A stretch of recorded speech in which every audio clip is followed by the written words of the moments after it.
conference room felt smaller than usual as I sat across from my boss, waiting for what I thought would be good news.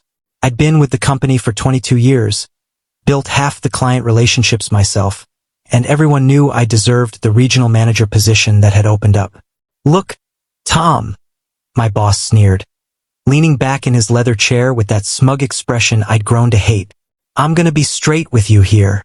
My stomach dropped. That tone never led to anything good. "You're too old for this promotion," he said, actually laughing as the words left his mouth.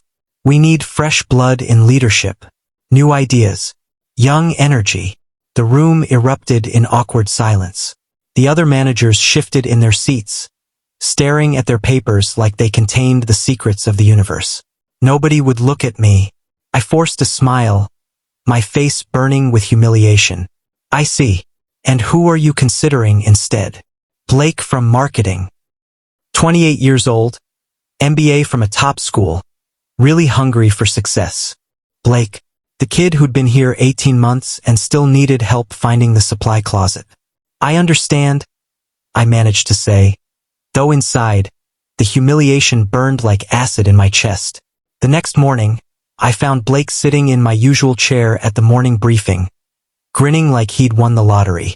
My boss gestured toward me with fake enthusiasm. "Tom, I'd like you to spend the next 2 weeks training Blake here. Show him the ropes, introduce him to the clients, give him all your contacts." Blake stood up and extended his hand, that cocky smile never leaving his face. "Thanks so much for paving the way, Tom. I really appreciate everything you old-timers did to build this place up." Old-timers. The phrase hit me like a slap.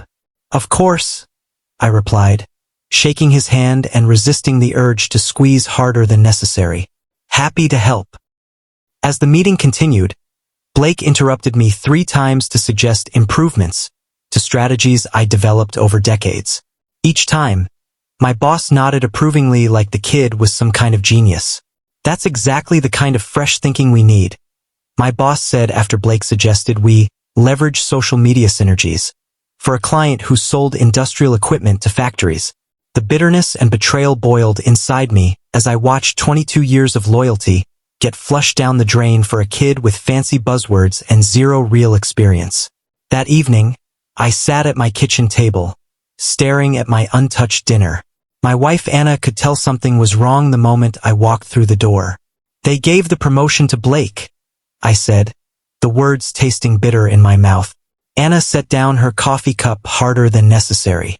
"Blake? The kid who asked you last month how to write a proper email to a client. The same one. Boss said I was too old, that they need fresh blood." Anna was quiet for a long moment, then leaned forward with fire in her eyes. "Tom, listen to me carefully. You built this company. When you started there, they had 12 employees and 1 office. Now they have 3 locations and over 200 people." She was right. I'd brought in their biggest clients, trained most of their current staff, and worked weekends for years to help them grow. "Don't let them erase you," she continued, her voice steady but fierce. "Don't let some entitled kid and a boss who forgot where he came from make you disappear."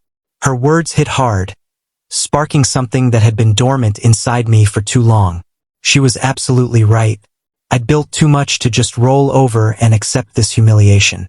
A quiet resolve began forming in my chest. This wasn't over. Not by a long shot.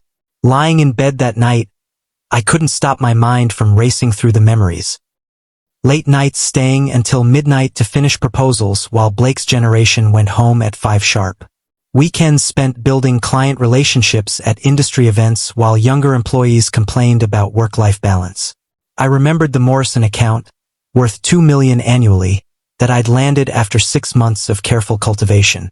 The Henderson deal that saved the company during the 2019 recession. The crisis with Pacific Industries where I'd flown to Seattle on Christmas Eve to salvage a relationship worth $3 million. All dismissed with one word: old. The rage and heartbreak deepened as I thought about the countless times I'd put the company first. Missed family dinners, skipped vacations, worked through illness. I'd given them my prime years, my best ideas, my unwavering loyalty. And for what? To be shoved aside for someone who thought synergies, was a revolutionary business concept? Anna was breathing softly beside me, but I knew she wasn't sleeping either. She'd watched me sacrifice for this company for over 2 decades. She'd supported every late night, every business trip, every missed anniversary dinner because I was building our future. Now they were telling me I was too old to have a future there at all. The insult burned deeper with every passing hour. The next week brought the disaster I'd been expecting. Blake, in his infinite wisdom, decided to modernize our approach with the Carlson Group, our third largest client. Instead of the careful, relationship-based service they'd received for 8 years, he sent them a generic proposal template he'd found online. The call came at 2:47 p.m. on Tuesday. "What the hell is this garbage?" Mr. Carlson's voice boomed through my speakerphone. "Some kid sent me a form letter like I'm a nobody. Is this how you treat your longtime clients now?" I looked across the office at Blake, who was frantically shuffling papers and pretending not to hear the shouting coming from my cubicle. "Mr. Carlson, I'll handle this personally," I promised, already knowing I'd be spending the weekend crafting a proper proposal to save the relationship. But when my boss called the emergency meeting that afternoon, he didn't thank me for jumping in to fix things. Instead, he looked directly at me and said, "Tom, your communication with Blake wasn't clear enough. He didn't understand the Carlson account's specific needs because you didn't brief him properly." Blake nodded solemnly, playing the role of the misguided student who'd been let down by his mentor. The blame fell squarely on my shoulders, just like I knew it would. The worst part wasn't the unfair blame. It was watching my colleagues' reactions. After the meeting, 3 different people approached me privately with the same message. "We all know the truth, Tom," whispered Janet from accounting. "Everyone knows Blake screwed up." "That was completely unfair," added Carlos from sales. "You saved that account, not him." But when I suggested they speak up at the next team meeting, they all gave me the same response. Uncomfortable silence followed by excuses about not wanting to rock the boat. "You know how it is," Carlos finally admitted. "Jobs aren't exactly growing on trees right now. I can't afford to make waves." I realized then that loyalty in this office was dead. Everyone knew the truth, but nobody was willing to stand up for what was right. They'd all rather watch me take the fall than risk their own comfortable positions.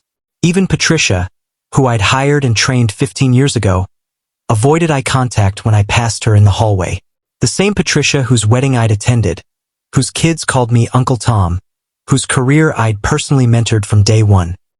Fear had turned my colleagues into cowards, and I was completely alone in this fight. But that just made my resolve stronger. If they wouldn't stand up for me, I'd have to stand up for myself. I stayed late that Thursday night, long after Blake had left for his yoga class and my boss had headed to his country club dinner. Using my own contacts and relationships built over 2 decades, I quietly reached out to the Carlson Group and spent 4 hours crafting a personalized proposal that addressed every concern they'd raised. By Friday morning, I had their contract renewal sitting in my email inbox. I could have walked into my boss's office and taken credit for saving a $3 million account.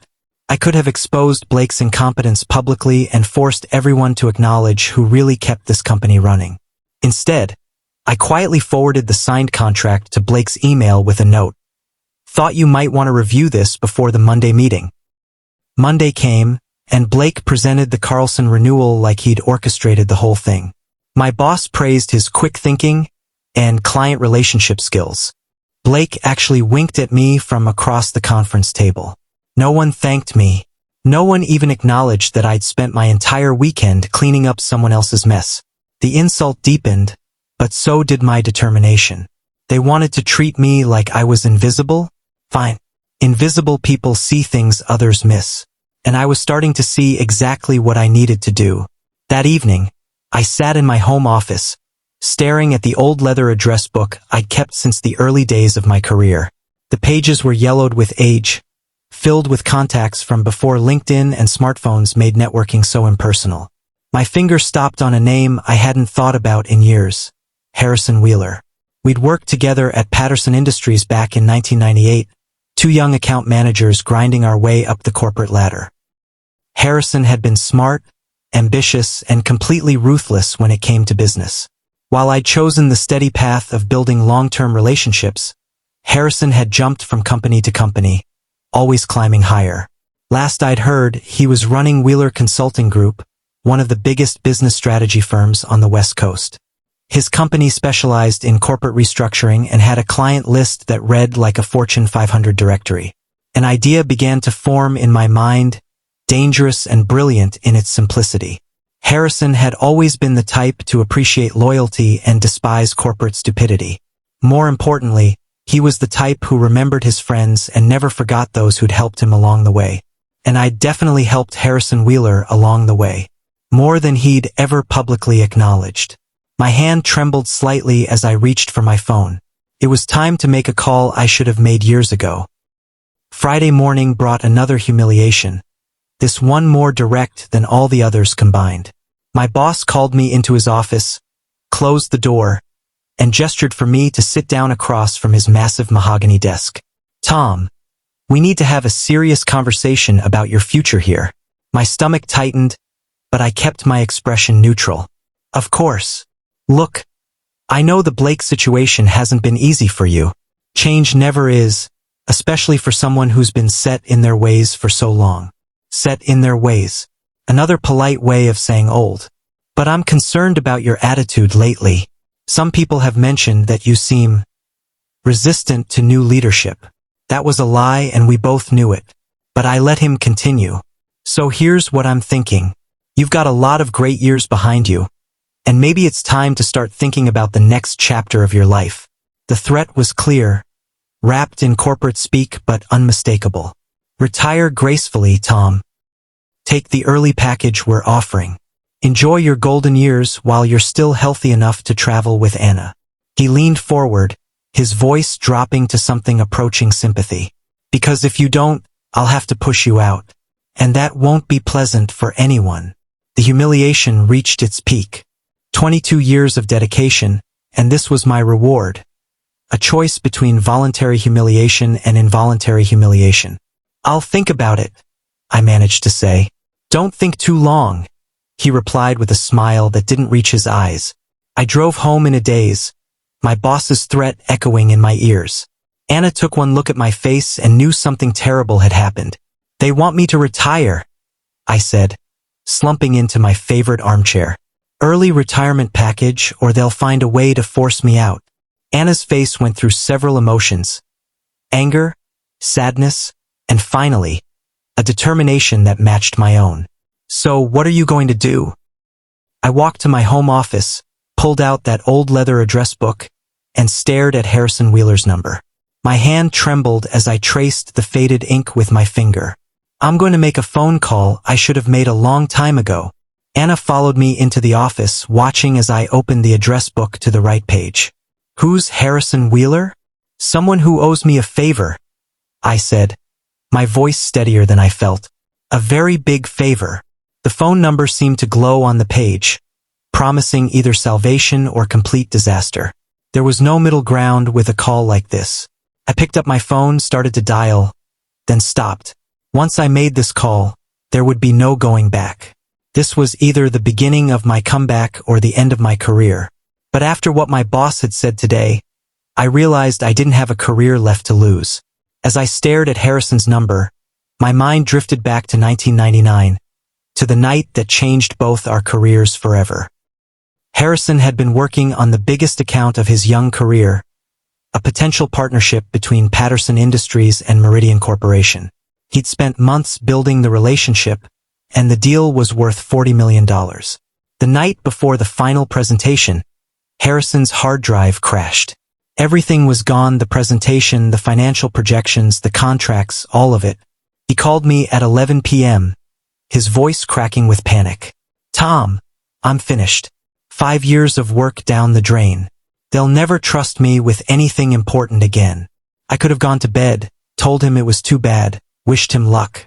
Instead, I spent the entire night recreating his presentation from memory, using my own client research and contacts to rebuild what he'd lost. We worked until 6 a.m., surviving on coffee and determination. When Harrison walked into that conference room, He had everything he needed to close the deal. Meridian Corporation became his launching pad to bigger and better opportunities. He never publicly credited me for saving his career that night, but he called me 6 months later to say, "I owe you everything, Tom. Someday, I'll find a way to pay you back." That was 23 years ago. It was time to collect on that debt. The memory sparked confidence I hadn't felt in weeks. Harrison Wheeler owed me his entire career, and successful men like him never forgot debts that big. I dialed the number before I could lose my nerve. The phone rang twice before a familiar voice answered. Wheeler Consulting, Harrison Wheeler speaking. After 23 years, he sounded exactly the same, confident, sharp, ready for anything. "Harrison, it's Tom Bradley. From the Patterson days." There was a pause, then sudden warmth flooded his voice. "Tom Bradley. Holy hell, what took you so long to call?" I could hear the genuine excitement, and it gave me hope. "I wasn't sure you'd remember me." "Remember you? Tom, you saved my entire career. I've been waiting over 20 years for you to call in that favor." The relief hit me like a physical wave. He remembered. More than that, he'd been waiting for this call. "Harrison, I need help. Real help. Tell me everything." So I did. The promotion that went to someone half my age with a fraction of my experience. The blame for mistakes I didn't make. The forced retirement ultimatum. The systematic humiliation designed to push me out. Harrison listened without interrupting, and I could practically hear his mind working through the phone. "Tom," he said finally, "what's the name of your company again?" "Brennan and Associates." He was quiet for a moment. "Give me 48 hours. Don't do anything, don't sign anything, don't make any decisions. Just sit tight and let me take care of this." "Harrison, what are you planning?" "Trust me," he said with a confidence that sent chills down my spine. "It's time to remind your boss what happens when you discard loyalty for stupidity." Saturday afternoon, Harrison called me back. The confidence in his voice had turned into something approaching excitement. "Tom, I've spent the last 2 days making some very interesting phone calls. Tell me, does your company still depend heavily on the Westfield Industries contract?" My blood ran cold. Westfield Industries was our largest client, accounting for nearly 30% of our annual revenue. Losing them would be catastrophic. "Yes, they're our biggest account." "Why?" "Because I just had lunch with Patricia Westfield, their new CEO. Turns out she's been looking for a consulting firm to help restructure their vendor relationships." I could hear the smile in his voice, and suddenly I understood what was happening. "Harrison, what did you tell her?" "The truth. That Brennan and Associates has been coasting on the reputation built by one exceptional employee, but that employee is being pushed out by incompetent management. I suggested she might want to reconsider whether your company deserves their business." My hands started shaking. "And what did she say?" "She's very interested in meeting with the exceptional employee I mentioned. Seems she's heard your name before, Tom. Apparently, her predecessor spoke very highly of your work on the 2018 logistics project." I remembered that project, 6 months of 18-hour days that had saved Westfield over $2 million annually. "There's more," Harrison continued. "Turns out 3 other companies in your client portfolio have connections to my consulting group. They're all very interested in hearing about your situation." "What does that mean?" "It means, my friend, that by Monday morning, your boss is going to have some very uncomfortable conversations with very important people. And they're all going to want to speak with you personally." Monday morning came, and I watched from my cubicle as my boss strutted around the office like a peacock, showing off Blake to anyone who would listen. "This is exactly the kind of forward-thinking leadership our company needs," he announced loud enough for the entire floor to hear. "Blake here represents the future of Brennan and Associates." Blake basked in the attention, nodding seriously as my boss outlined his revolutionary plans for modernizing our client relationships. Most of these plans seemed to involve replacing outdated methods with cutting-edge solutions, which translated to throwing away decades of proven strategies in favor of trendy buzzwords. I sat quietly at my desk, pretending to review reports while actually watching the show. They had no idea what was coming. My boss caught my eye across the office and gave me a smug smile, probably thinking I was finally accepting my fate. Blake waved at me like we were old friends, still playing the role of the gracious successor. Tom's been incredibly helpful in this transition, Blake announced to the group.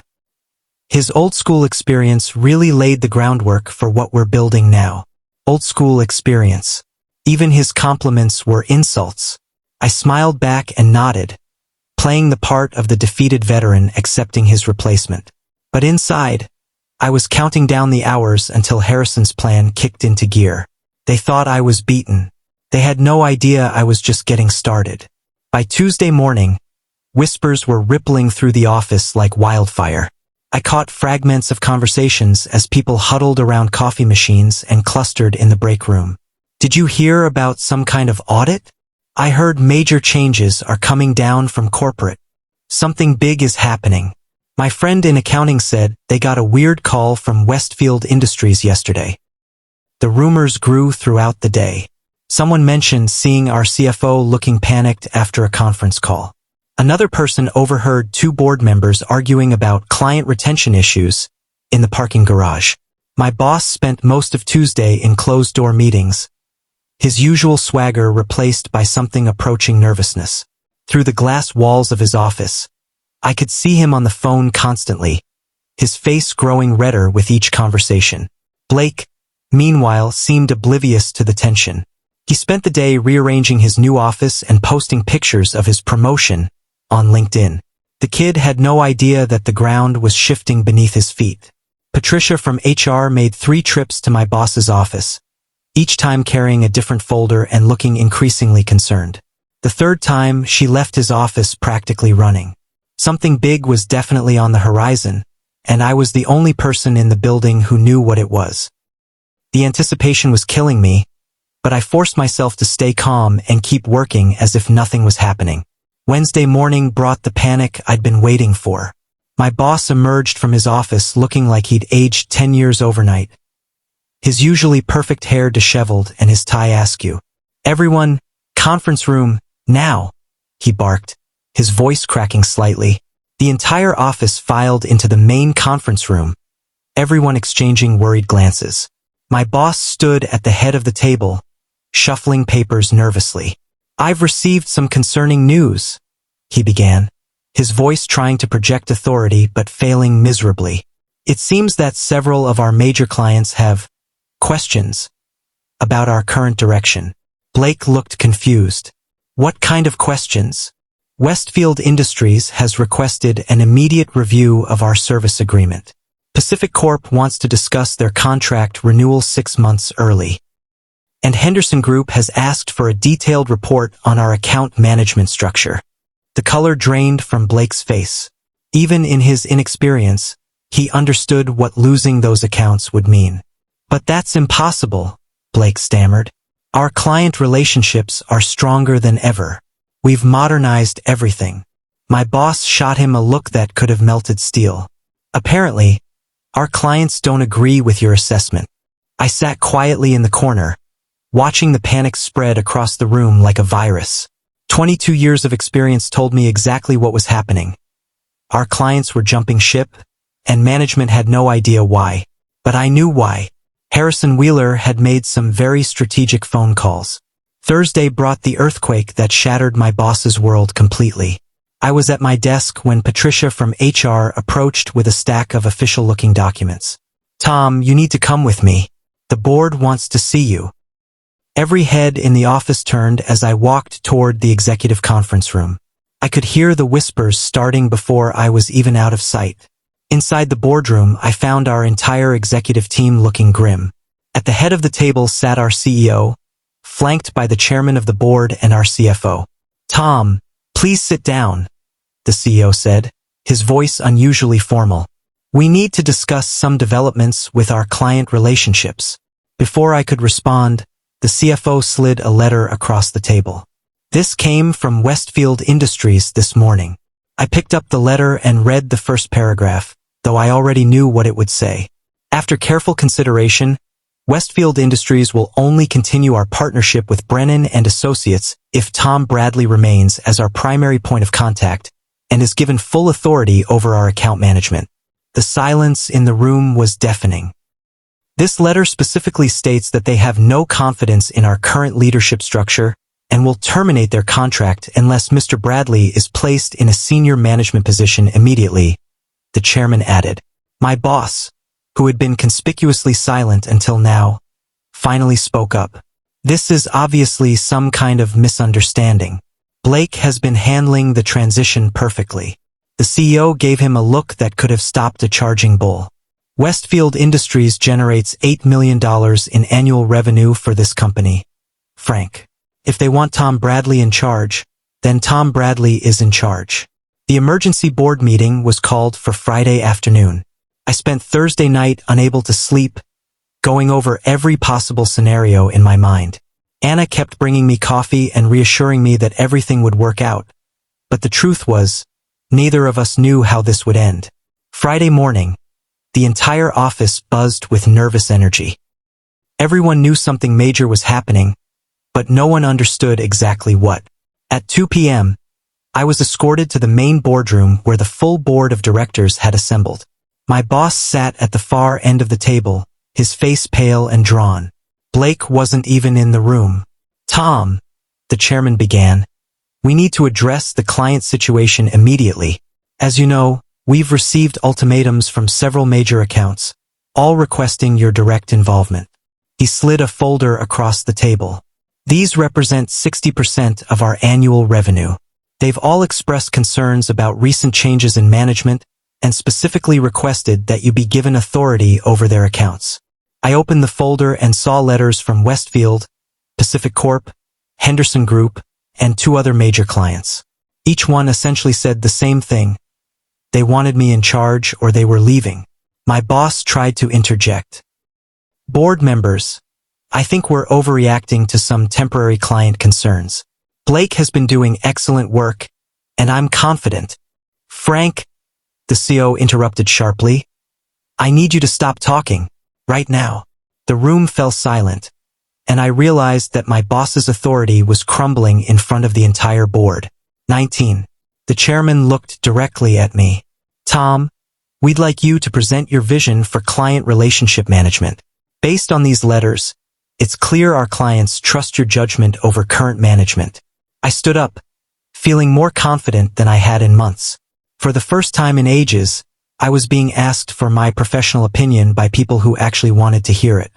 Board members, our clients are concerned because we've prioritized style over substance.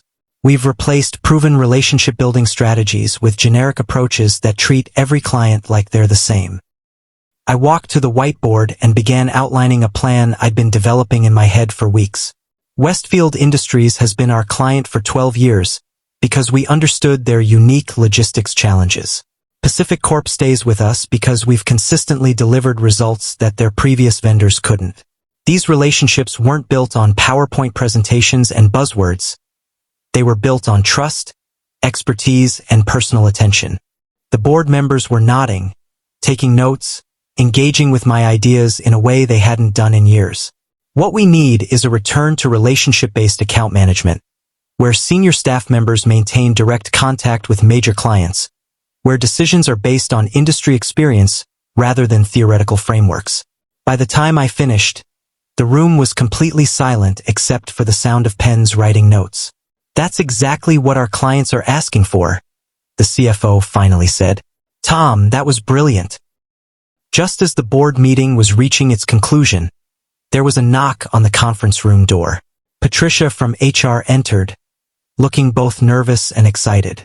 I'm sorry to interrupt, but there's someone here who insists on speaking with Tom Bradley immediately. Before anyone could respond, Harrison Wheeler walked into the room. He was exactly as I remembered, tall, confident, wearing a suit that probably cost more than most people's monthly salary. But now there was an air of power around him that commanded instant respect. Tom Bradley, Harrison said with a genuine smile, walking directly toward me with his hand extended. It's been far too long.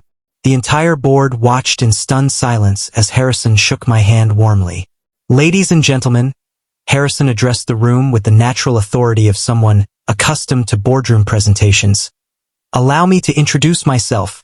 I'm Harrison Wheeler, CEO of Wheeler Consulting Group. I heard several sharp intakes of breath. Wheeler Consulting was legendary in our industry. I'm here because Tom Bradley is the man who saved my career 23 years ago, Harrison continued, his voice carrying clearly across the room. When I was a nobody facing complete professional disaster, Tom worked all night to help me close the deal that launched my entire company. He turned back to me. Tom, I've been waiting over 2 decades for the chance to return that favor. When you called and told me how you were being treated here, I knew it was time. The room was absolutely silent. My boss looked like he'd been struck by lightning. Tom Bradley isn't just an exceptional account manager, Harrison announced to the board. He's the kind of professional who builds companies, not just manages them. My boss finally found his voice, though it came out as more of a croak than his usual commanding tone. Mr. Wheeler, I think there might be some misunderstanding here. We've been restructuring our leadership team with fresh talent. Harrison cut him off with a look that could have frozen fire. Fresh talent. Harrison's voice was dangerously quiet. You mean the 20-something with an MBA who nearly lost the Carlson Group account because he sent them a form letter? The color drained completely from my boss's face. How did you? I make it my business to know these things, Harrison replied smoothly. Just like I made it my business to call Patricia Westfield and remind her exactly who saved her company $2 million annually in 2018. The board members were looking back and forth between Harrison and my boss like they were watching a tennis match. But the outcome was becoming increasingly clear. Frank, the chairman said, his voice carrying a new edge of authority. I think we need to have a private conversation after this meeting. My boss opened his mouth to respond, but Harrison wasn't finished. Tom Bradley represents everything that's right about relationship-based business. His clients don't just respect him, they trust him with their company's futures. That's not something you can teach in business school, and it's definitely not something you can replace with fresh talent. The silence that followed was deafening. My boss's authority wasn't just crumbling. It was completely destroyed, and everyone in the room could see it. Blake's name hadn't even been mentioned, but his future was just as finished as his mentor's. The chairman cleared his throat and stood up, his expression formal but decisive. Based on everything we've discussed today, and given the clear preferences of our major clients, the board has reached a decision. My heart was pounding so hard I was sure everyone could hear it. Effective immediately, Tom Bradley is being promoted to Senior Vice President of Client Relations, with full authority over all major accounts and client strategy. Gasps filled the room. This wasn't just the promotion I'd been denied. It was 3 levels higher than that position. Furthermore, the CEO added, Tom will report directly to the board and will have complete autonomy in restructuring his department as he sees fit. I felt dizzy. Senior Vice President. Direct board reporting. Complete autonomy. It was beyond anything I'd ever imagined possible. Harrison was grinning like a proud father. Congratulations, Tom. It's about time. The CFO was already pulling out paperwork. We'll need to formalize this immediately. Tom, your new salary will be commensurate with your position and responsibilities. We're talking about a significant increase. My boss sat frozen in his chair, his face a mask of shock and disbelief. The man who had told me I was too old for a basic promotion was watching me get elevated far beyond his own level.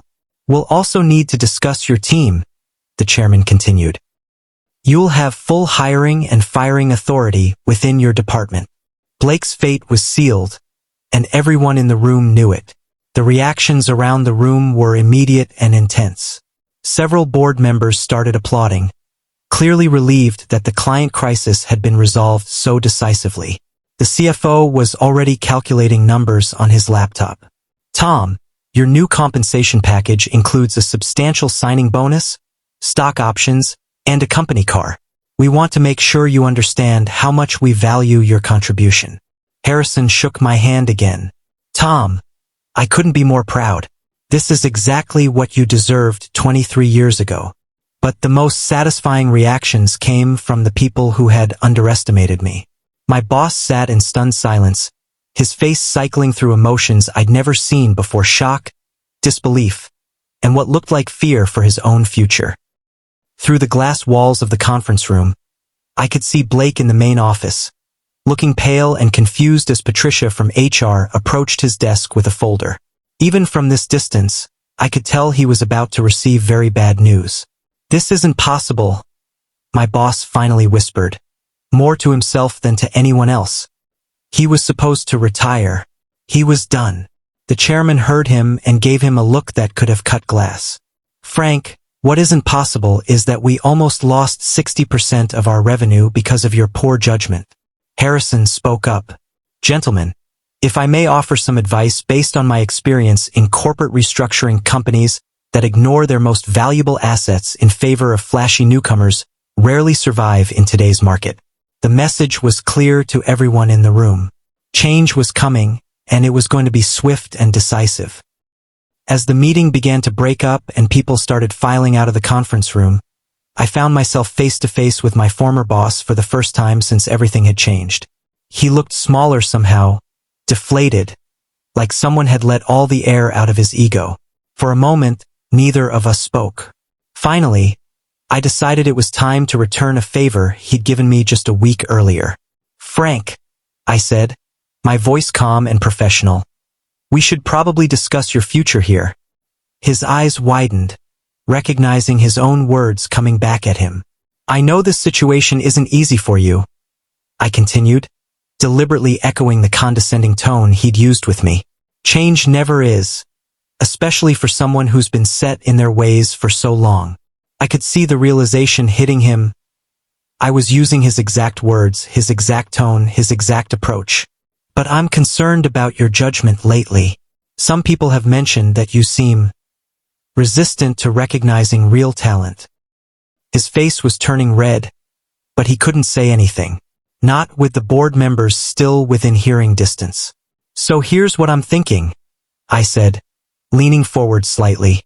"You've got a lot of great years behind you, and maybe it's time to start thinking about the next chapter of your life." I paused, letting the words sink in. "Maybe you're just too old for this kind of responsibility." The satisfaction of throwing his own words back at him was sweeter than I'd imagined possible.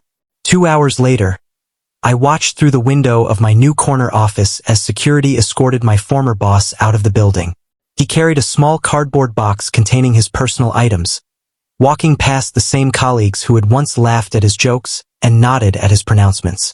Blake had been let go an hour earlier, his 18-month tenure ending as abruptly as it had begun. The fresh blood my former boss had been so excited about was now looking for work somewhere else. I sat in the very chair that had once been denied to me, behind a desk that was bigger and better than the one my former boss had used to deliver his ultimatums. The irony wasn't lost on me. Anna had already called 3 times, crying with joy and pride. "I always knew this day would come," she kept saying. "I always knew they'd realize what they had." Harrison stopped by before leaving, grinning from ear to ear. "Tom, this feels like justice, doesn't it?" It did feel like justice, but not the cruel, vengeful kind. This was the justice of merit being recognized, of loyalty being rewarded, of experience being valued over flash and youth. I wasn't smiling out of cruelty or revenge. I was smiling because, after 22 years of building other people's dreams, I was finally building my own. Outside my window, I could see Blake's replacement, a 45-year-old veteran from Pacific Corp who understood the value of relationships over buzzwords. Justice had been served, and it tasted exactly like victory should.